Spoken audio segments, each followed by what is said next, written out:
ಚೆನ್ನಾಗಿದ್ದೀನಿ. ನನಗೇನು ದುಡ್ಡಿದೆ, ಕಾಸಿದೆ, ಮನೆ ಇದೆಯೇ? ಪ್ರತಿ ಒಂದು ಹೆಣ್ಣು ಒಬ್ಬಳೇ ಇರ್ತಾಳಲ್ಲ, ಆವಾಗ ಆ ಕ್ಷಣಕ್ಕೆ ಪ್ರತಿ ಒಂದು ಅವಳ ಆತ್ಮಸಾಕ್ಷಿಗೆ ಅವಳ ಕಣ್ಣು ಮುಂದೆ ಎಲ್ಲವೂ ಬರುತ್ತೆ. ಒಂದು ತಂದೆ ಮನೇಲಿ ಏನೇನು ಕೊಡ್ಬೋದು? ಊಟ, ಒಂದು ಬಟ್ಟೆ, ಒಂದು ಜಾಗ, ಒಂದು ಪ್ರೀತಿ ವಿಶ್ವಾಸ.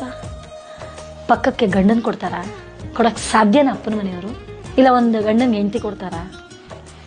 ಅವಳ ಆತ್ಮ, ಈ ವಿಡಿಯೋ ನಾನು ಈಗ ಹೇಳ್ತಾ ಇರೋದನ್ನು ಅವಳ ಆತ್ಮ ಸಾಕ್ಷಿ ಇಟ್ಕೊಂಡು ಹೇಳ್ಬಿಡ್ಲಿ, ನನಗೆ ಯಾವತ್ತೂ ಅನಿಸಿಲ್ಲ ಅಂದ್ಬಿಟ್ಟು.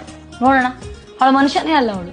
ಅನುಭವ ಆಗದೆ ಹೆಂಗಿರುತ್ತೆ? ದುಡ್ಡಿರುತ್ತೆ, ಓಡಾಡ್ತಾಳೆ, ಕಾಸಿರುತ್ತೆ, ಬಟ್ಟೆ ಹಾಕೋತಾರೆ, ಕಾರಲ್ಲಿ ಓಡಾಡ್ತಾರೆ, ಊರೆಲ್ಲ ಸುತ್ಕೊಂಡು ಬರ್ತಾರೆ, ಬಂದು ಒಬ್ಬಳೇ ಕುತ್ಕೋತಾಳಲ್ಲ ಅವಳಲ್ಲ. ಆಗ ಒಂದು ಗಂಡಿನ ಬೆಲೆ ಅವಳಿಗೆ ಗೊತ್ತಾಗುತ್ತೆ. ನನಗೊಂದು ಮಗು ಇರಬೇಕು, ನನಗೊಬ್ಬ ಗಂಡ ಇರಬೇಕು. ಒಂದು ಹೇಳೋದೇನು ಗೊತ್ತಾ, ಹೆಣ್ಣುಮಕ್ಳಿಗೆ ದೇವ್ರು ಕೊಟ್ಟಿರ್ತಾನೆ, ಕಳ್ಕೊಳಕ್ಕೆ ಹೋಗಬೇಡಿ. ಹುಟ್ಟು ಸಾವು ಒಂದು ನಂಟು, ಮೂರು ಬರೆದ್ಬಿಟ್ಟಿರ್ತಾನೆ. ಹುಟ್ಟು ಸಾವು ಎರಡು ಬರೆದ್ಬಿಟ್ಟಿರ್ತಾನೆ ಅವನು.